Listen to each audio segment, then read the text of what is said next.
আমন্ত্রণ জানাচ্ছি প্রিয় দর্শক, মানচিত্রের নিয়মিত আয়োজন কথোপকথন। 11 দলীয় জোটের যে 77 জন সংসদ সদস্য শপথ গ্রহণ করেছে তাদের সংসদ সদস্য পদ বিলুপ্ত হইতে চলছে। অর্থাৎ এই 77 জন সংসদ সদস্য যেখান থেকে নির্বাচিত হয়েছিল, আগামী 90 দিনের মধ্যে এদের সংসদ সদস্য পদ শূন্য হয়ে যেতে পারে এবং সেখানে পুনরায় নির্বাচন হবে 77 জন। আপনারা জানেন যে এই যে জাতীয় নির্বাচনটা হয়ে গেল 12 ফেব্রুয়ারি, ত্রয়োদশ জাতীয় সংসদ নির্বাচন, সেই নির্বাচনে বিএনপি সংখ্যাগরিষ্ঠ আসনে বিজয়ী হয়েছে, প্রায় 213+ বিজয়ী হয়ে তারা সরকার গঠন করেছে। আর জামায়াতে ইসলাম সহ 11 দলীয় জোট 77টি আসনে বিজয়ী হয়েছে তারা। আচ্ছা, এখন পেশটা লাগছে কোনখানে? আলী রিয়াজ, ওই যে আমেরিকার যে দালালটা আসছিল বাংলাদেশে, ডক্টর ইউনূস হায়ার করে যাকে নিয়ে আসছিল, পেশটা লাগাইছে সে। আচ্ছা, আলী রিয়াজ যে জুলাই চার্টার করছে, সংবিধান সংস্কার কমিটি যে ছিল, তারা যে জিনিসটা করেছে, যে জিনিসটা তারা লিখেছে, এটা তো হলো একটা, মনে করেন যে খসড়া। খসড়া কিভাবে হলো? যদিও এটার উপরে হানা ভোট হয়েছে, কিন্তু বাংলাদেশের সংবিধান এবং সকল আইনজ্ঞ, ব্যারিস্টার, সংবিধান বিশেষজ্ঞ যারা আছে তারা বলছেন, বা এই যে আমার কাছেও সংবিধান এখানে আছে, আপনারা দেখে নিতে পারেন, এই যে সংবিধান, এটা উঠাও, এই সংবিধানে কি বলে? সংবিধানে বলে, দেখেন, বিএনপি কিন্তু এই নির্বাচনে, এই এমপি ইলেকশনে তারা নির্বাচিত হয়েছে এমপি হিসেবে। তারা না, খালি যে 300 আসনে সংসদ নির্বাচন হয়েছেন, জনগণ তাদেরকে ভোট দিয়েছে কি জন্যে? এমপি হিসেবে তাদেরকে, সংসদ সদস্য হিসেবে তাদেরকে নির্বাচিত করছে। বাস, তাহলে তো তারা স্বভাবত কারণেই সংসদ সদস্য হিসেবে শপথ গ্রহণ করবে তারা। তাহলে বিএনপি সংসদ সদস্য হিসেবে শপথ গ্রহণ করেছেন। আচ্ছা, জামাত সহ 11 দলীয় জোট, ওনারা 77 জন সংসদ সদস্য হিসেবে শপথ গ্রহণ করবেন, এটাই স্বাভাবিক। এখন মজার কথা হলো কি, আলী রিয়াজ বা সংস্কার কমিশন যে জুলাই চার্টার করছে বা সংবিধান সংস্কার করছে, সেইটা তো হলো ভাই একটা খসড়া। এইটা যখন আপনি, এখন যে সংবিধানটা, এই সংবিধানে কি ওটা ঢুকাইতে পারছেন? সারা পৃথিবীর স্বীকৃত নিয়ম হলো কি, সংসদে আলাপ আলোচনা করিয়া সিদ্ধান্ত নিবে যে এইটাকে গণভোটে দেওয়া হোক। কিন্তু ইনারা তা না করে আগেই এটা গণভোটে দিয়েছেন। তো ভালো কথা, গণভোটে যে দিচ্ছেন, এখন এটা সংবিধানের অংশ তো হয় নাই। কারণ সংবিধানের অংশ হইতে গেলে এটা সংসদে গৃহীত হইতে হবে, পাশ হইতে হবে। তাহলে যে জিনিসটা এখনো খসড়া আছে, সংবিধানের অংশ হয় নাই, সেই জিনিসটার উপর ভিত্তি করে আপনি কিভাবে সংবিধান সংস্কার কমিশনের সদস্য হিসেবে আপনি শপথ গ্রহণ করেন? এটা তো সংবিধান নাই। এই কারণে যেহেতু আপনারা সংবিধান বহির্ভূতভাবে প্রথমত দুইটা কাজ করছেন, একটা হলো সংবিধান মোতাবেক আপনারা সংসদ সদস্য হিসেবে শপথ গ্রহণ করছেন, খুব ভালো কথা। কিন্তু পরক্ষণে যখন আপনি আবার ওই সংবিধান, আপনি যে সংবিধান মূলে সংসদ সদস্য হিসেবে শপথ গ্রহণ করলেন, সেই সংবিধানে নাই যেটা, পরক্ষণে আবার আপনি শপথ গ্রহণ করলেন কিভাবে?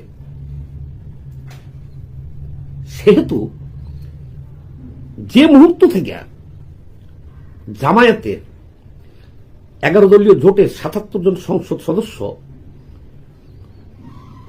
সংবিধান সংস্কার কমিশনের সদস্য হিসেবে শপথ গ্রহণ করেছেন, ওই মুহূর্ত থেকে তাদের পূর্বের শপথ ভঙ্গ হয়ে গেছে সংসদ সদস্য হিসেবে, এবং ওই মুহূর্ত থেকেই তাদের সংসদ সদস্য পদ বাতিল হয়ে গেছে। এখন কিন্তু বাংলাদেশে 77টি আসনে কোনো সংসদ সদস্য নাই। এখন যদি কেউ গায়ের জোরে, এই যে গায়ের জোরে যদি থাকতে চায়, কেউ যদি সংবিধান লঙ্ঘন করতে চায়, সেটার কিন্তু একটা বিচার আছে, টুডে অন টুমরো। এটা থাকতে পারবে না তারা। অচিরেই হাইকোর্টে রিট হবে এবং সে প্রস্তুতি নিয়ে নিছে কিছু আইনজীবী। হাইকোর্টে গেলে পরে এটা তো আর টিকবে না। কারণ হলো কি, দেখেন, ডক্টর ইউনূসের সরকার গঠিত হয়েছে হাইকোর্টের রেফারেন্ডাম নিয়ে, অনুমতি নেয়া।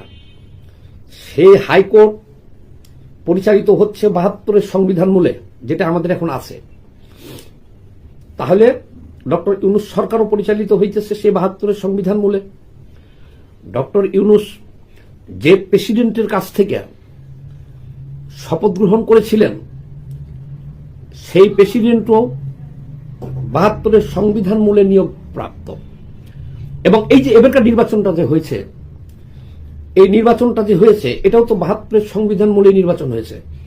এবং দেখেন, নির্বাচনের পরে শপথ গ্রহণ করার কথা স্পিকার, স্পিকার না থাকলে ডেপুটি স্পিকার, তারা না থাকলে, তারা যদি 3 দিন শপথ বাক্য পাঠ না করায়, তাহলে আপনি 72 ঘন্টার পরে সিএসি আপনাদের শপথ গ্রহণ করতে পারেন। তো ঘটনা তাই হলো, যেহেতু স্পিকার কোথায় আছে যারা নাই, ডেপুটি স্পিকার জেলে, 3 দিন তারা কিন্তু অপেক্ষা করছে সংবিধান মোতাবেক। নির্বাচিত সংসদ সদস্যরা 72 ঘন্টা সময় কিন্তু তারা এই সংবিধান মোতাবেক পার করছে। এই মজার ব্যাপার হলো, এই জামাতের 77 জন সংসদ সদস্য কিন্তু ওই সংবিধান মূলে 72 ঘন্টা তারা অপেক্ষা করছে যে সিএসির কাছ থেকে সংবিধান মোতাবেক তারা শপথ গ্রহণ করছে। আবার ওই মুহূর্তে সংবিধান লঙ্ঘন করে তারা শপথ গ্রহণ করছে হলো সংবিধান সংস্কার কমিশনের সদস্য হিসেবে। তাহলে ওই মুহূর্তে কিন্তু সংবিধান লঙ্ঘনের দায়ে তাদের ওই শপথ, তারা ওই মুহূর্তে শপথ দিছে। কি শপথ দিছে? আমরা শপথ গ্রহণ করিতেছি যে সংবিধান সমুন্নত রাখবো। কি শপথটা করলো? যে এই সংবিধান তারা সমুন্নত রাখবে অক্ষরে অক্ষরে। এইটা পাঠ করার 5 মিনিট পরেই তারা সংবিধান লঙ্ঘন করছে। তাহলে ওই শপথ নেওয়ার সাথে সাথে কিন্তু তাদের সংসদ সদস্য পদ খালি হয়ে গেছে, শূন্য হয়ে গেছে। এখন 77টা সংসদ সদস্য এরা নাই, এটা হলো শূন্য হয়ে গেছে সংবিধান লঙ্ঘনের কারণে। কারণ সংবিধানে তো এটা নাই। হ্যাঁ, আপনি ওখানে শপথ দিতে পারবেন কখন? এই যে সংসদ ডাকবেন, এই সংসদে 2/3 সংসদ সদস্যর ভোটে যদি এই সংস্কার কমিশন যেগুলো করে গেছে বা হানা ভোটে দিয়েছে, এগুলো যদি আপনারা সংসদে পাশ করেন, গৃহীত হয় 2/3 সদস্য, তখন সেটা সংবিধানে অন্তর্ভুক্ত হবে। তখন ওটা কি হবে? এই সংবিধানে চলে যাবে স্থায়ীভাবে। তখন আপনি এই সংবিধান মূলে আপনি শপথ নিতে পারবেন। কিন্তু যেহেতু এখনো আলী রিয়াজের সেই খসড়াই রয়ে গেছে, এদের যে হানা গণভোট, এটাও যেহেতু এখন পর্যন্ত বৈধতা পায় নাই সংসদে, সেহেতু এরা মনে করেন যে এখন আর সংসদ সদস্য নাই। আগামী হয়তো 15 দিনের মধ্যে এটা ডিসাইড হয়ে যাবে। এটা হাইকোর্টে যাচ্ছে এই সপ্তাহে। আজকে হলো শুক্রবার 20 ফেব্রুয়ারি রাত এখন, আর কালকে হলো শনিবার, রোববারের দিন এটা হাইকোর্টে গেলে পারেই এই 77 জন সংসদ সদস্য এটা জুলাইয়ের সবচেয়ে বড় গাদ্দারি তো হলো জামাত ইসলাম। তারা যেভাবে শপথ নিল যে তারা জুলাই সনদ মানতে চায়, জুলাই সনদে স্পষ্টভাবে লেখা আছে, আপনারা কি জানেন যে প্রত্যেকটা দলকে 5% নারী সংসদকে মনোনীত করতে হবে। আপনার 5% নারী সংসদ সদস্যকে আপনার মনোনয়ন দিতে হবে। এটা এই যে সংস্কারে আসছে জুলাইয়ে, এবং সেই মোতাবেক বিএনপি দিছে হলো 4.7%, সামান্য একটু কম আছে, ওরা 5% পুরো করতে পারে নাই, কিন্তু ওনারা দিয়েছে নারীদেরকে।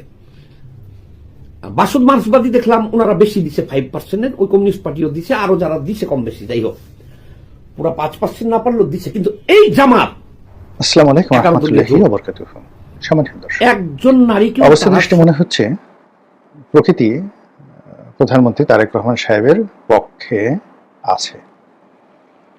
তিনি শপথ নেওয়ার পর থেকে আজ পর্যন্ত যে কয়টি ঘটনা ঘটেছে তা যদি বিচার করেন, বিশ্লেষণ করেন, গ্রহ নক্ষত্র এবং মানুষের যে মন মানসিকতা, প্রকৃতি এবং পরিবেশ সব মিলিয়ে মনে হচ্ছে সময়টি তারেক রহমান সাহেবের জন্য ভালো যাচ্ছে। এবং যে কারণেই ভালো যাচ্ছে, এই কারণগুলো যদি অব্যাহত থাকে তাহলে মোটামুটি তিনি ভালো একটা সময় পার করতে পারবেন। আমি ভালো কারণগুলো বলবো, তার আগে আমি বলে নিই যে অতি সম্প্রতি মার্কিন যুক্তরাষ্ট্রের প্রেসিডেন্ট ডোনাল্ড ট্রাম্প জনাব তারেক রহমান সাহেবকে স্বাগত জানিয়ে একটি চিঠি দিয়েছেন। তো এই চিঠির ভাষা নিয়ে, অন্তর্নিহিত তাৎপর্য নিয়ে ব্যাপক আলোচনা হয়েছে।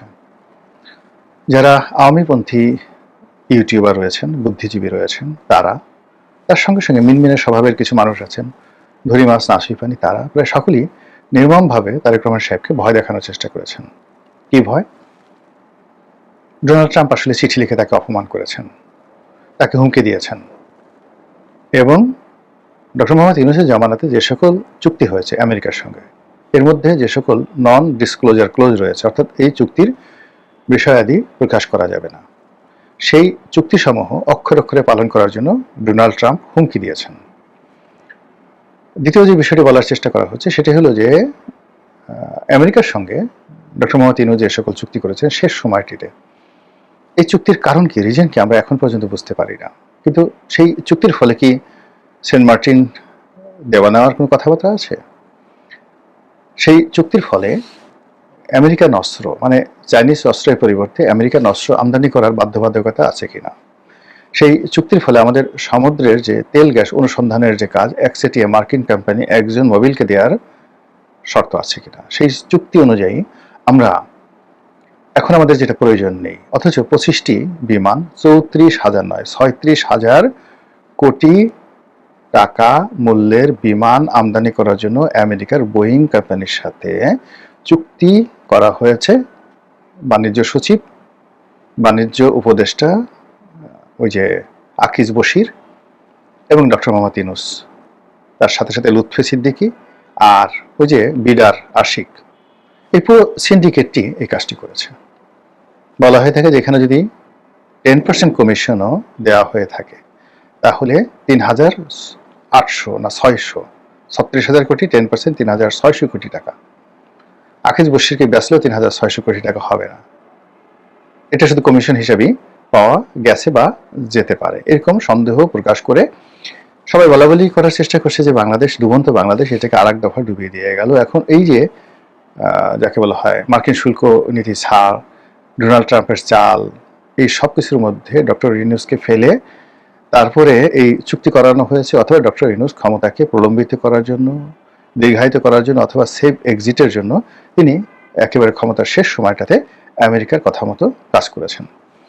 চট্টগ্রাম বন্দর ডিপি ওয়ার্ল্ডকে দেওয়া থেকে শুরু করে মানবিক করিডোর, যে সকল কথাবার্তা শুনছি, এতে ভারত আমাদেরকে সেই স্বাধীনতার পর থেকে এখন পর্যন্ত যে শোষণ করেছে, আমরা যে ভারত বিরোধিতা করছি বা ভারতকে ঘৃণা করছি, অথবা তারও আগে, বহু আগে, 1000 বছর ধরে দিল্লির যে আধিপত্য বাংলার উপর ছিল, দিল্লির যে দাসত্ব ছিল, এবং দিল্লি বাংলাদেশ থেকে যে পরিমাণ ধনসম্পদ নিয়ে গেছে গত 1000 বছরে, এই সবগুলো যদি আপনি একত্র করেন, তাতে গত 17 মাসে আমেরিকার সঙ্গে বাংলাদেশের যে চুক্তিগুলো হয়েছে সেই চুক্তির মাধ্যমে আমেরিকা বাংলাদেশকে দীর্ঘমেয়াদে যে শোষণ করার যে একটা কারখানা খুলে ফেলেছে, এটি 1000 বছরের ভারতের আধিপত্যবাদ কিংবা 47 থেকে 71 পর্যন্ত পাকিস্তানের যে শাসন এবং শোষণ, এগুলোর ফলে বাংলার যে সহায় সম্পত্তি পশ্চিম পাকিস্তানে গেছে, দিল্লিতে গেছে, এগুলো সব একত্র করলেও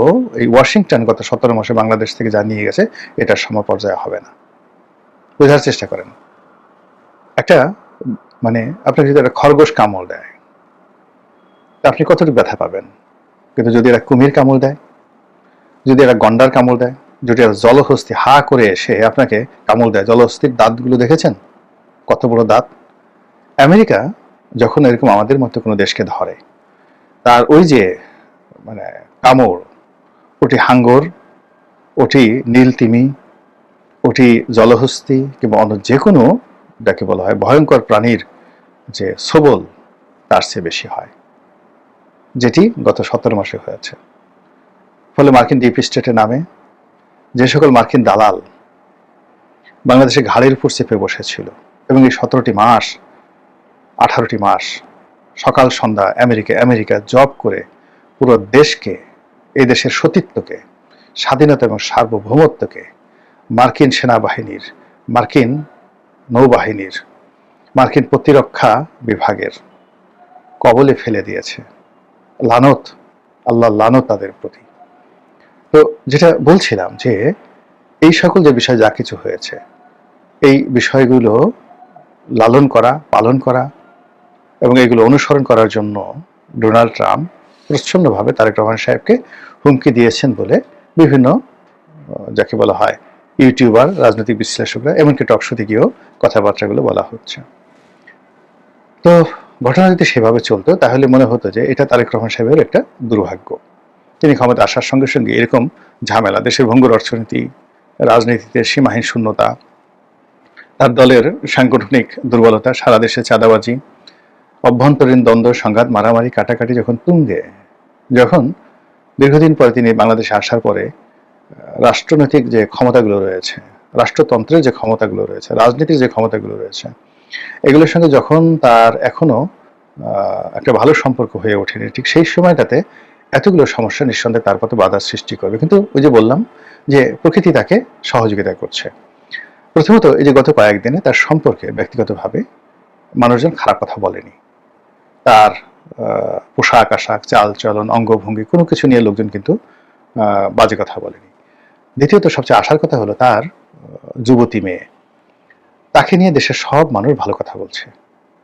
এমনকি একেবারে কট্টর বিএনপি বিরোধী তারেক রহমান সাহেবের নাম শুনলে যাদের শরীর গিজ গিজ গিজ গিজ করে, এরকম অনেক বুদ্ধিজীবী সাংবাদিক আমি দেখলাম। তাদের মধ্যে একজন, আমি নাম বলবো না, খুব বিখ্যাত সাংবাদিক, মানে আমাদের সাংবাদিক মানে দালাল সাংবাদিক নয়, একেবারে বাংলাদেশের প্রবীণ সাংবাদিকদের মধ্যে অত্যন্ত সম্মানিত এবং মর্যাদাবান সাংবাদিক, মাহফুজ জানা মতিউর রহমান সাহেবদের মতন নন, তাদের চাইতেও আপগ্রেডের সাংবাদিক। তিনি বললেন যে তারেকের মেয়েটা খুব ভালো, লক্ষ্মী মেয়ে, ফেসবুকে স্ট্যাটাস দিয়ে তারেকের মেয়েটা খুব ভালো, লক্ষ্মী মেয়ে, এর ভবিষ্যৎ আছে। বোঝার চেষ্টা করুন যে জায়মার কারণে তারেক রহমান সাহেবের প্রতি মানুষের সহানুভূতি বেড়ে যাচ্ছে।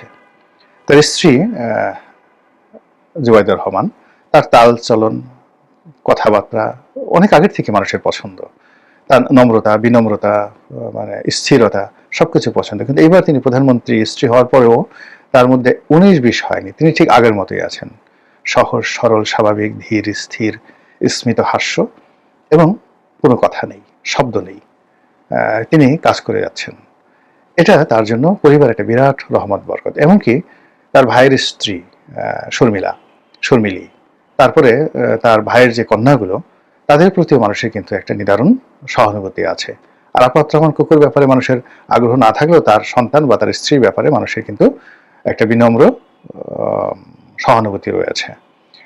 অন্যদিকে তার মা বেগম খালেদা জিয়া জীবন সায়ান্নে এসে যেভাবে মৃত্যুবরণ করেছেন, আর তার জানাজাতে যেভাবে লোক সমাগম হয়েছে, সেক্ষেত্রে বারবার তারেক রহমান সাহেবের কথার মধ্যে তার পিতার শব্দ অনেকে খুঁজে পাচ্ছেন, আর তার চেহারার মধ্যে তার মা এবং তার মায়ের একটা যাকে বলা হয় মা এবং বাবা দুজনের একটা সংমিশ্রণ খুঁজে বেড়াচ্ছেন। ফলে এখন পর্যন্ত তার প্রতি কিন্তু প্রাকৃতিক যে আশীর্বাদ, প্রকৃতির যে আশীর্বাদ, এটি 16 কলা, পরিবার পরিজন সব মিলিয়ে।